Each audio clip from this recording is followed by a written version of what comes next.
table if we need it. Perfect, Carol said approvingly. How many folks have enrolled? 20 with 6 on the wait list. Then we've definitely maxed. Carol pushed her gold glasses up on her nose. I like to be able to spend at least 10 minutes with each person.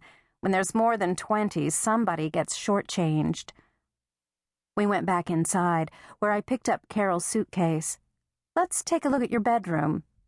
I led the way down the hall past the bathroom. At the bedroom door, Carol pulled in her breath. Lovely, she exclaimed.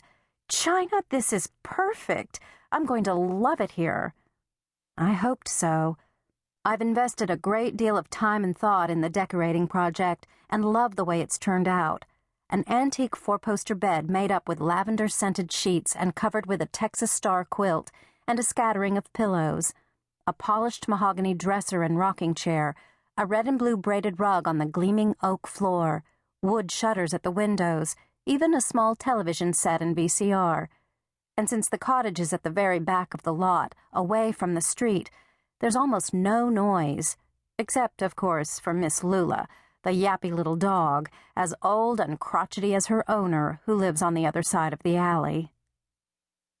If you didn't know, you'd never guess that Time Cottage was built as a stable in the long-ago days when everybody in Pecan Springs had at least one horse. It sits under a large pecan tree behind the 2-story stone building that houses my herb shop, Time and Seasons, Ruby Wilcox's Crystal Cave, and Time for Tea, the tea room that Ruby and I own together. The fully equipped kitchen and spacious main room, fancifully called the Gathering Room, make the cottage a great place for all sorts of workshops and classes. The newly decorated bedroom, which looks out onto the gardens that surround the building, enables me to rent the cottage as a bed and breakfast when it's not otherwise scheduled. I've been getting quite a few rental requests lately because the place is listed in the new Pecan Springs B&B guide. This week, Time Cottage was doing double duty. Carol Gay, who lives and works near Taos, would be teaching a paper-making workshop and staying in the cottage. Carol is an accomplished paper artist with a national reputation and always in demand as a teacher.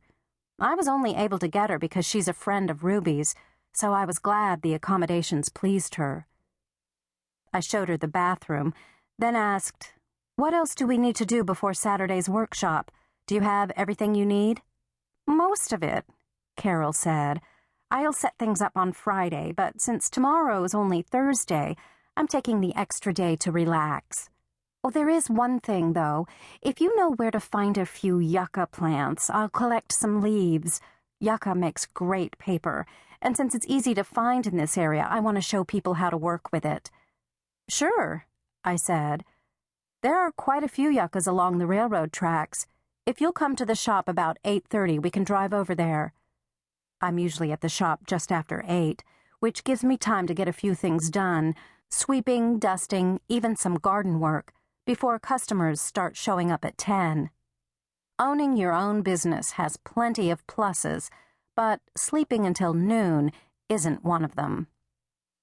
Carol nodded. She was about to say something else, but she was interrupted by the sound of the front door opening and a loud, "Yoo-hoo!"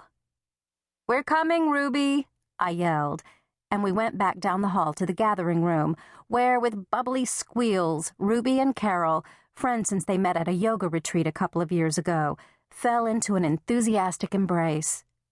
With Ruby was our new partner, Cassandra Wilde, carrying a tray laden with breakfast goodies, fruit, juice, and a couple of Cass's famous gingerbread waffles to be warmed up in the microwave.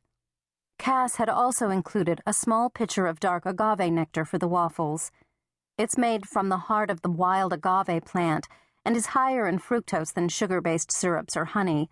Good for anyone who needs to watch the sugar. Carol would definitely not go hungry. If you were here with us, you could meet everyone in person, but since you're not, and since you may be new to Pecan Springs and in need of an orientation, I'll take a few moments to tell you who we are. You've met Carol Gay already.